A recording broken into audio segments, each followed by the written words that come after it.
OnePlus is doing something strange this year. This is its brand new flagship phone, the OnePlus 10 Pro, and it's already launched, but only in one country, China, and you cannot buy it anywhere else. Chances are this very same phone will arrive everywhere, but only in March or even April, and we have it right now. So let's find out what's new and can this special device beat the iPhones and Galaxies out there. So first things first, the design. It definitely grabs the attention with an oversized camera system that definitely took some inspiration from Samsung's Galaxy S21 series.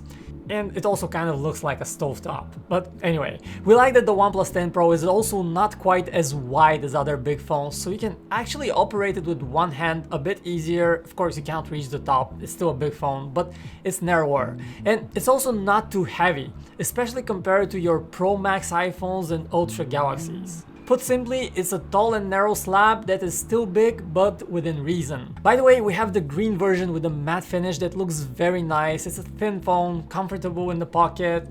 You also have a black color, and that's it for the color versions. And the rest is your typical 2022 flagship situation, which means no headphone jack, no micro SD card slot, and Gorilla Glass Victus on both the front and the back, an aluminum frame, a single USB-C port at the bottom, and then what's not so typical is the three-way OnePlus alert slider, so you can quickly switch between silent, vibrate, and ring modes, and we love having this tiny little feature. The great thing about OnePlus is that it still includes a ton of accessories in the box, and you also get a big box. You get the zippy 80-watt fast charger, the signature OnePlus Red cable, you get a free silicone case, a very useful pre-applied screen protector on the phone, a SIM tool, a selection of OnePlus stickers, and the usual user manuals. That's a lot. Now, a quick word about the screen, because that's what you'd be looking most of the time. It's a 6.7-inch OLED screen with tiny bezels, and it curves slightly at the sides. Colors on it look great. We measured color accuracy, and it was excellent across the board. Plus, it's plenty bright, going up to 1300 nits of brightness. And the new technology here with the screen is called second generation LTPO, but in simple terms this means that it allows the refresh rate to automatically modulate all the way down from 1 Hz and up to 120 Hz for buttery smooth scrolling. And that's excellent, but more on the performance later. By the way, on the screen side, it's a bit strange that while the max resolution here is 1440p, the phone defaults to 1080p, which is a lower resolution. Of course, that's an easy fix in the settings, but keep that in mind. And in terms of biometrics, the 10 Pro features an optical fingerprint scanner under the screen. It's accurate and nearly instantaneous, one of the fastest we have ever used. And it's also now positioned a bit higher, which feels like a more natural position. The previous 9 Pro had it a bit too low, so that's good. And the front camera also serves double duty for face recognition as well, and that also works super fast. So speaking of fast, the performance. This, in our opinion, is the #1 reason to get this phone. It's just screaming fast. The processor inside is the Snapdragon 8 Gen 1, the most current and the most powerful you can get on an Android phone. And we were extremely curious about this new chip. The OnePlus is the first phone we get to test with it, but interestingly, we were a bit shocked to get very low benchmark scores in the very beginning. Now, turns out this has to do with the new ColorOS software that runs on this phone and that prioritizes battery life and aggressively kills apps and throttles the phone. Now, the international version will probably ship with a slightly different software, so keep that in mind. But this one here, it actually defaults to lower chip speeds, and you need to dig deep in the settings to try and fix that. We had to go into settings, battery advanced settings, and only there we found the high performance mode, which enabling it unleashes the full power of the chip and you see what it's really capable of. So what's strange is that once you reboot the phone, it will return back to that default throttled mode, which is kind of annoying. Anyway, take a look at the benchmark scores. We ran them in the high performance mode and we're seeing a neat improvement in CPU speeds. We, however, ought to say that benchmarks don't really do the OnePlus justice. It is the software that makes it feel incredibly fast. Animations are just super smooth. You have a brilliant gesture navigation, again very nicely optimized. Everything feels refined to the T. And in our opinion, this is as fast as Android gets at the current moment. Good job, OnePlus. By the way, quick word about the haptics here, or the vibration feedback. absolutely stellar. You get a new linear vibration motor and gives out super precise feedback while typing, and just the right amount of feedback for notifications and calls. We love it. Now in GPU benchmarks and for gaming, we were worried we would see the phone overheat, and it did indeed get quite warm, but so far we haven't seen really bad overheating issues. In the 20-minute Wildlife Extreme gaming stress test, the phone throttled more noticeably only after 10 minutes, which is okay. Okay, but what about the camera? You get this giant camera system, you get the Hasselblad logo printed out. This camera suggests serious business. First, let us say that we have an in-depth camera comparison between the OnePlus, the iPhone 13 Pro Max and the Pixel 6 Pro in a separate video. Make sure to check it out, but here, listen to the quick takeaway. You get 3 cameras, a wide, an ultra-wide and a 3.3 times zoom telephoto lens. And then you also get a giant dual-tone LED flash with the letters P2D 50T, which just looks like random letters that OnePlus forgot to remove, but it actually stands for something. P goes for phone, 2D goes for second generation Hasselblad collaboration, and the 50T stands for 50 megapixel and the T is for triple camera. Super weird, whatever. Main camera here has a wider than usual 23mm lens, and this works great for landscape shots, and the sensor size is even bigger than that on the iPhone 13 Pro Max, which is good news, not quite as big as that on the Pixel 6 Pro or Galaxy S21 Ultra. What's particularly interesting for us is that the ultra-wide sensor that was incredible on the previous generation OnePlus 9 Pro has been replaced, but with a much smaller one.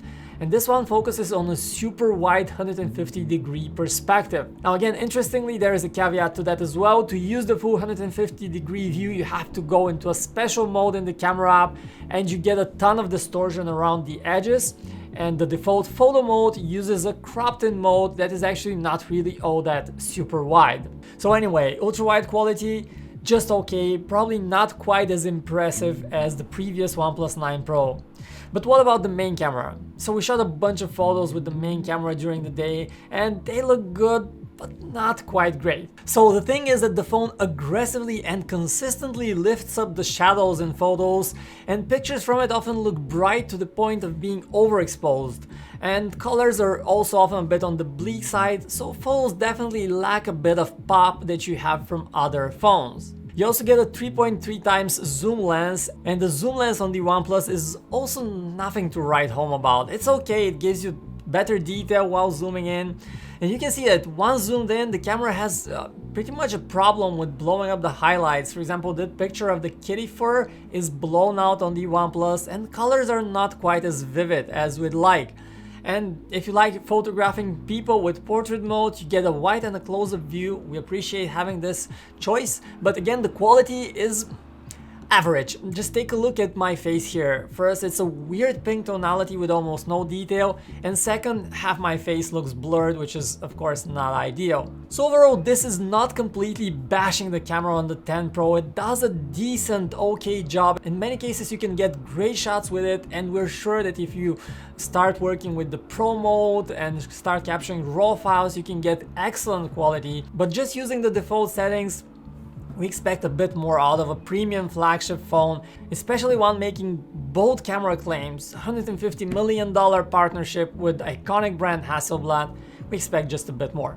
So next up, the battery life on this thing is one big improvement, and that's great. So last year's OnePlus 9 Pro featured a 4500 mAh battery, which was an okay size. But this year we get a meaningful upgrade to a much bigger 5000 mAh battery on the OnePlus 10 Pro. And all of that without gaining much in weight. Good job.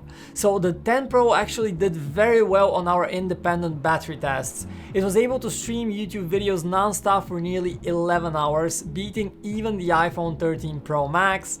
And it also did really good with our 3D gaming test, mustering 10 hours and 14 minutes on it, one of the best scores out there. It did, however, score a bit below the average on our lightest web browsing test, and that's something to also keep in mind. In real life, we can say it's a solid one-day performer, but we felt that it drained faster than, say, an iPhone 13 Pro Max, which often gets us 2 days between charges, so that's our real-life impressions. And speaking of charging, you get a massive 80-watt charger included in the box for free, And here, interestingly, all OnePlus branding on the charger is kind of gone, and you can see the Super VOOC, which is the term for fast charging that Oppo uses, and the charger also uses a standard USB port, which is a regression from last year's model when we had a USB Type-C charger. But if you can overlook that one small detail, it's a fabulous charging experience. We got 0 to 50% charge in just about 11 minutes. Incredible. And a full top-up from 0 to 100% took exactly 30 minutes. That's nothing. You no longer need to worry about charging the phone overnight. Just a quick top-up during the day is all you need. You also have support for 50-watt fast wireless charging, which again are super impressive speeds. You need to buy a OnePlus charger for that. Definitely worth it if you want to use that.